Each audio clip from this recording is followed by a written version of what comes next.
I can confirm that with all the scholars here. He is a shaheed and he is a mazloom. He was a man that actually elevated the name of Allah subhanahu wa ta'ala audibly, loudly, wherever he went. That our late brother Ejaz Choudry was a person who used to spend majority of his time in the remembrance of Allah subhanahu wa ta'ala. Not everything. Why wasn't there a legitimate effort to de-escalate the situation?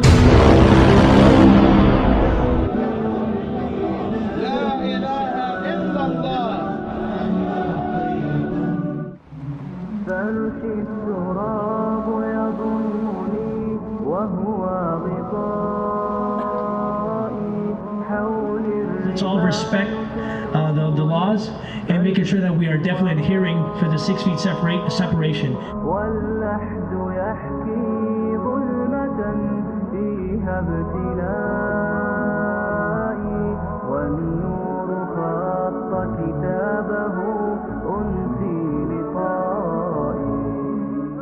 In our faith, we're told to develop the concept of empathy.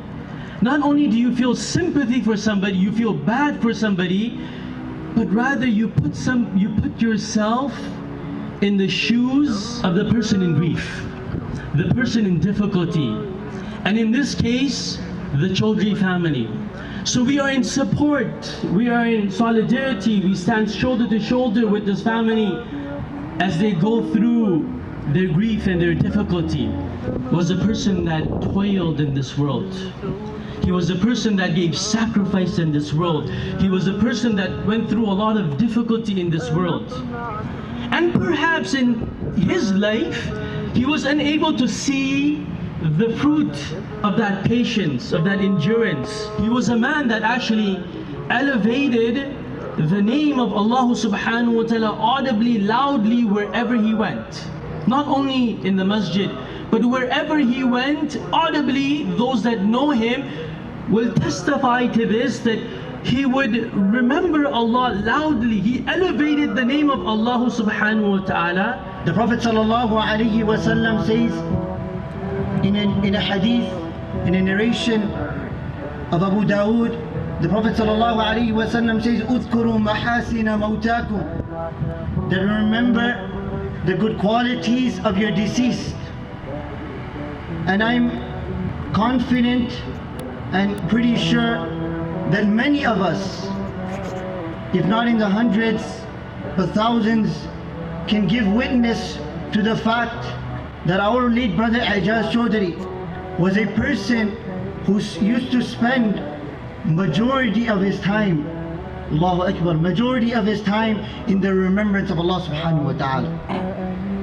That he would be sitting in the masjid and he would be engaged in the remembrance of Allah subhanahu wa ta'ala.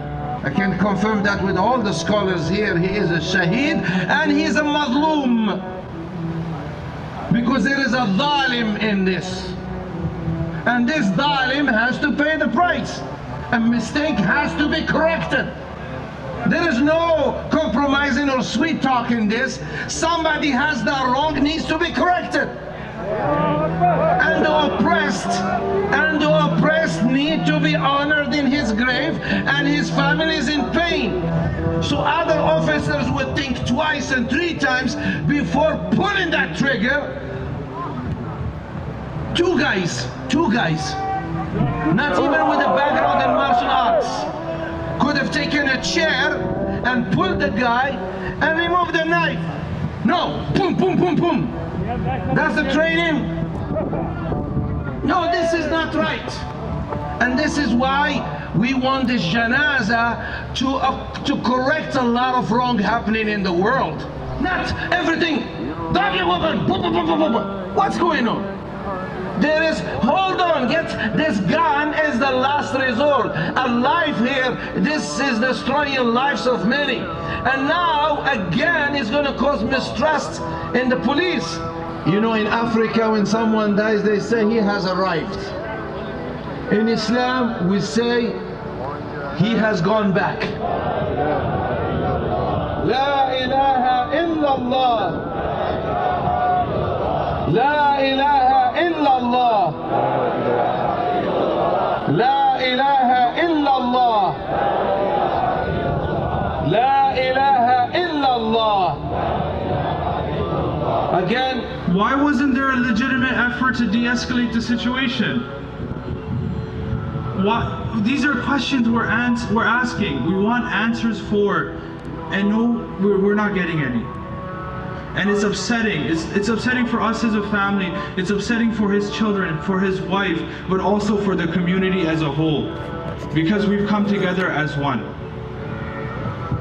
The family is not alone on this, and I hear that. I felt that we were on the first day, but an hour later, I realized that, listen, the whole community is with us. Every single person came out, showed support.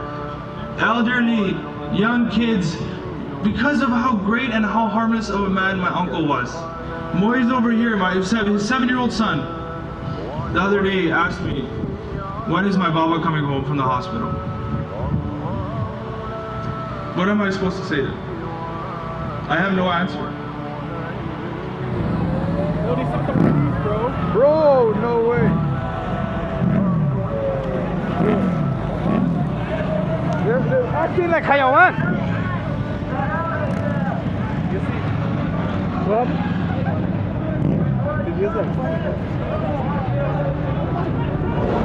The boys are coming, son. The Poggies? No, behind you. I'm just looking at the traffic, bro. See that? Yeah.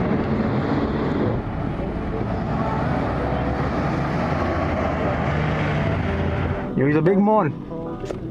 Where is he? Oh, they're blocking the road. Yeah, you can walk there. Oh, they're blocking it? Yeah. Look at him. Yo, just, okay, don't do it now. But say salam to him, just give him some da'wah. Like, Ali da'wah, giving da'wah to police. Assalamu alaikum, akhwani, how are you doing? Well. So guys, alhamdulillah, we finished. It was very good reminders by all the shayukh and all the brothers that gave talk. You know, obviously the press was there, the media was there, but Uncle Ejaz, his family was there, subhanAllah. And you know, subhanAllah, man, like I'm speechless because these things, they're unprecedented, they happen and you don't realize. And yeah, man, inshallah, jazakallah khair for my brothers, you know, Mother Kevin, for giving his beautiful company. Okay, say salam. Assalamu alaikum. And mashallah, my brother Rahim for taking us and driving us, bro. Yeah, I'll zoom in when you said that, I'll zoom in.